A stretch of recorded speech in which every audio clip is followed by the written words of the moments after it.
ప్రలోభ పెట్టి ఒక మతంలోనికి మార్చటానికే ఈ బీసీసీ అనే యాక్ట్ వచ్చింది.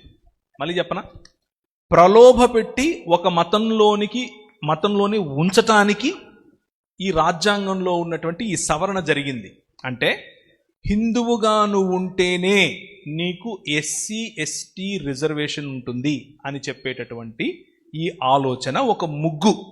ఆ ముగ్గులో బడుగు బలహీన వర్గాలకు చెందిన వారు క్రైస్తవులవ్వకుండా బలవంతంగా ప్రలోభ పెట్టి గవర్నమెంటే వాళ్లను ఒక మతంలో ఉంచుతోంది.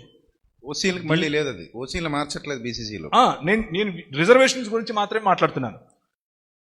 సో రాజ్యాంగ వ్యతిరేకమైనటువంటి ఈ పనికి రాజ్యాంగంలోనే చోటు కల్పించిన రాజకీయాలను మార్చాలి, దానికి పోరాటం చేయాలి. జరుగుతోంది పోరాటం, అందులో భాగం అవ్వండి. అంతేకాని తల ఒగ్గి మీరు అవునా అది చెప్పిందా అయితే నేను, ఒక ఆయన అన్నాడు, ఇప్పుడు నువ్వు ఒకానొక సమయంలో ఎస్సీగా ఉన్నావు, క్రీస్తును తెలుసుకున్నావు, బీసీగా రా అన్నాడు. అరే నాకు కులమే వద్దంటుంటే నువ్వు బ్యాక్వర్డ్ కాస్ట్ అంటావేంటి? నేను బ్యాక్వర్డ్ ఏంటి, నేను అందరికంటే ఫార్వర్డ్ అని చెప్పండి. ఒక పాయింట్ అన్నా, కొంతమంది ప్రలోభ